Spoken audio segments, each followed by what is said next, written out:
आपलं fourth chapter pair of straight line सुरू आहे. त्याच्यामधली फर्स्ट एक्सरसाइज मधले आतापर्यंत 8 क्वेश्चन आपण कंप्लीट केले. क्वेश्चन नंबर 9 लिहून घेऊ. If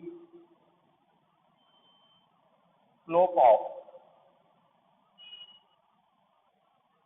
one of the lines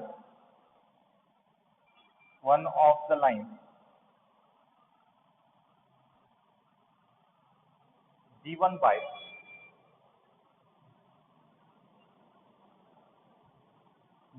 by ax square plus 2hxy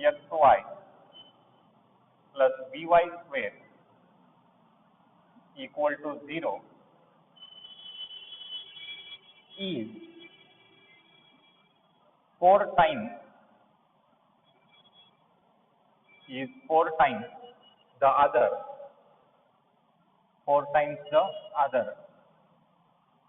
then show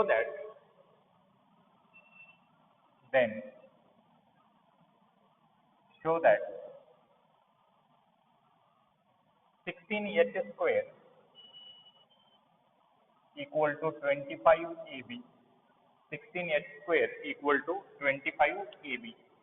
हे आपल्याला शो करायचं.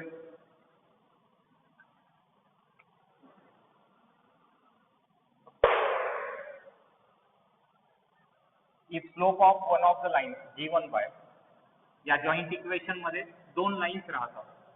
त्या दोन लाईन्स पैकी कंडिशन काय दिले आता ते बघू. If slope of one of the lines given by this equation is 4 times the other. या जॉइंट इक्वेशन मध्ये दोन लाईन्स राहतात. त्या दोन लाईन्सचे स्लोप जर मी m1 आणि m2 जर गृहीत धरलो तर इथं दिलंय एक स्लोप दुसऱ्या स्लोपच्या 4 पटीनं मोठा आहे. तुम्ही कोणता स्लोप मोठा आहे का कोणता लहान आहे हे आपल्याला दिलं नाही. आपण काही कन्सिडर करू शकता. m1 = 4m2 ही कन्सिडर करू शकता किंवा m2 = 4m1 असंही कन्सिडर करू शकता. दोन्ही ऑप्शन्स आपल्याकडे आहेत. हे दोन्ही करेक्ट आहेत. given joint equation is ax square plus 2hxy plus by square equal to 0. हे given joint equation आहे. मी ऑलरेडी सांगलो जॉइंट इक्वेशन म्हणल्यानंतर याच्यामध्ये दोन लाईन्स राहतात. त्यांचे स्लोप्स आपण गृहीत धरू m1 आणि m2. Let m1 and m2 be the slopes of the line represented by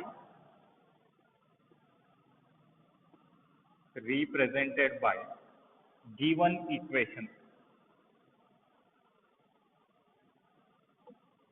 या इक्वेशन मध्ये दोन लाईन्स राहतात. त्यांचे स्लोप m1 आणि m2 आपण गृहीत धरूया. देन सम ऑफ स्लोपचा फॉर्म्युला आपल्याकडे अवेलेबल आहे -2h/b आणि प्रोडक्ट ऑफ स्लोपचा फॉर्म्युला आपल्याकडे अवेलेबल आहे a/b. हे दोन फॉर्म्युले आपल्याकडे अवेलेबल आहेत. पण प्रॉब्लेम मध्ये कंडिशन काय दिली. Slope of one of the line is 4 times the other according to given condition.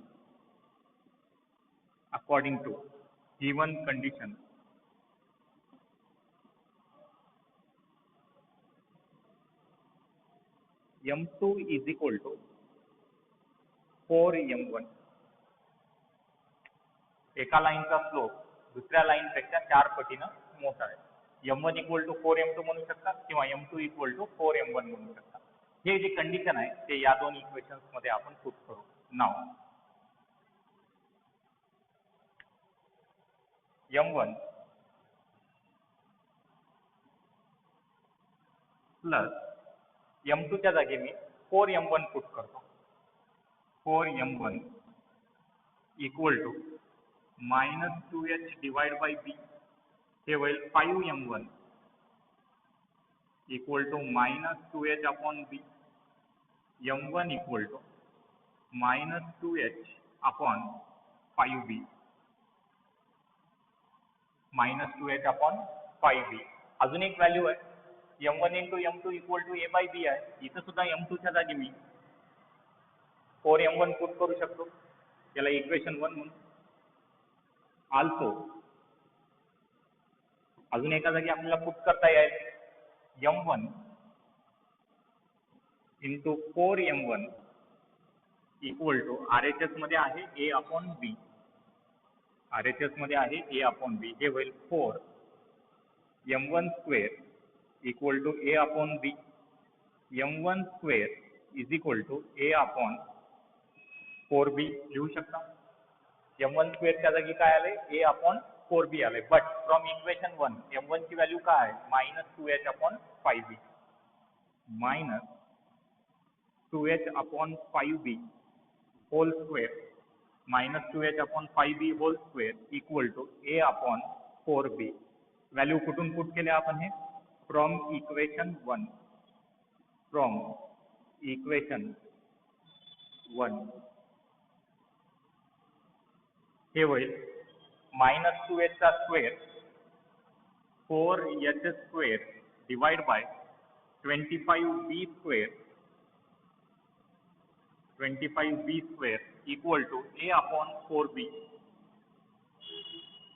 a/4b. एक b इथं कॅन्सल होईल. मीनवाईल हे 4 इकडे येऊन मल्टिप्लाय होईल. 25b a ला जाऊन मल्टिप्लाय होईल. 4 × 4 16h². 4 × 4 हे होईल 16h² = 25b × a 25ab. 16h² = 25ab. हेच आपलं रिक्वायर्ड प्रूफ आहे. Hence proof.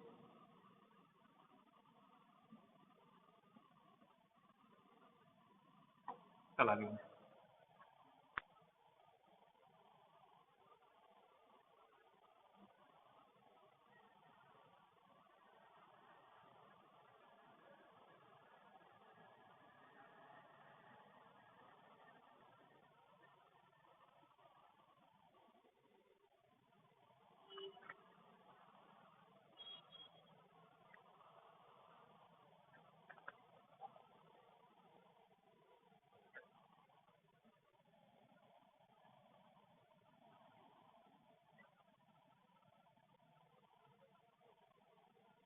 या चॅप्टर मध्ये 3 एक्सरसाइजेस आहेत.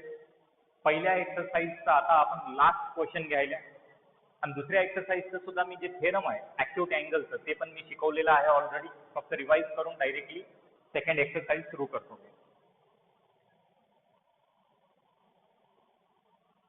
If one of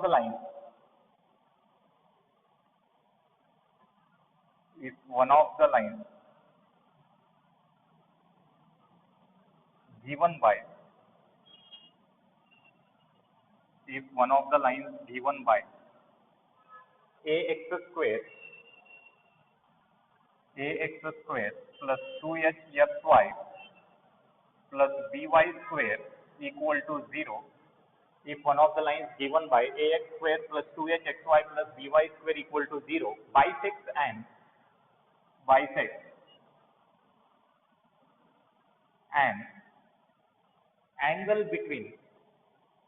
bisects an angle between coordinate axes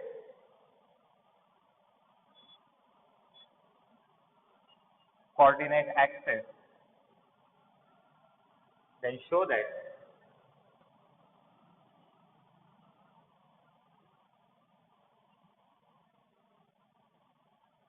that a plus b whole square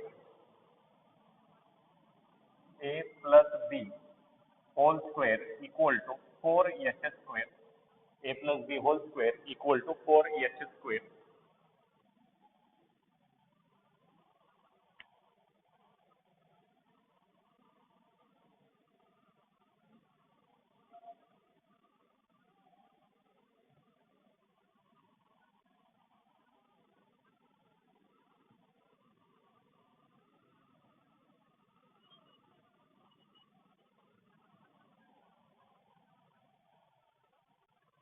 If one of the lines given by, आता या joint equation म्हणल्यानंतर तर दोन लाईन्स राहतात. एवढंच की हो होमोजिनस सेकंड डिग्री इक्वेशन आहे, याच्यामधले दोन्ही लाईन्स ओरिजिन पासून पास होतात. If one of the lines given by this equation bisect an angle between the coordinate axis दिले coordinate axis, then show that a plus b whole square equal to 4a square. आता bisect केल्यानं bisect करते याचा अर्थ या joint equation मधल्या दोन lines पैकी कोणतीही एक लाईन कोऑर्डिनेट ऍक्सेसला बायसेक्ट करते. बायसेक्ट करते याचा अर्थ एक तर ते लाईन 45 डिग्री क्रिएट करते किंवा 135 डिग्री क्रिएट करते. डायग्राम काढल्यानंतर तुम्हाला पॉइंट क्लिअर होईल.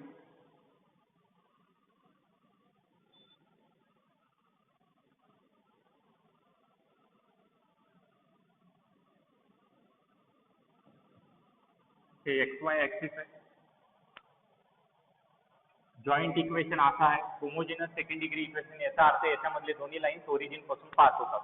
त्या दोन्ही लाईन्स पैकी एक लाईन बायसेक्ट करते म्हणले कोऑर्डिनेट ऍक्सेसला. बायसेक्ट करते म्हणल्यानंतर एक तर ते positive direction of x axis सोबत त्या लाईनचं इन्क्लिनेशन 45 डिग्री होते किंवा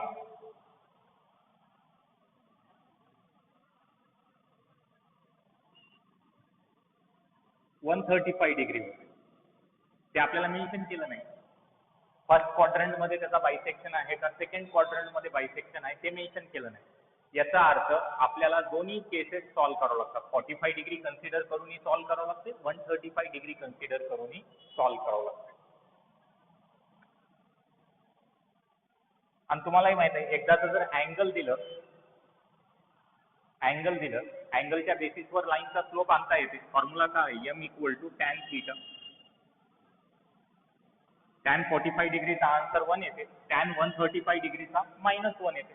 म्हणजे स्लोप्स येतात, एक येते 1, दुसरा येते -1.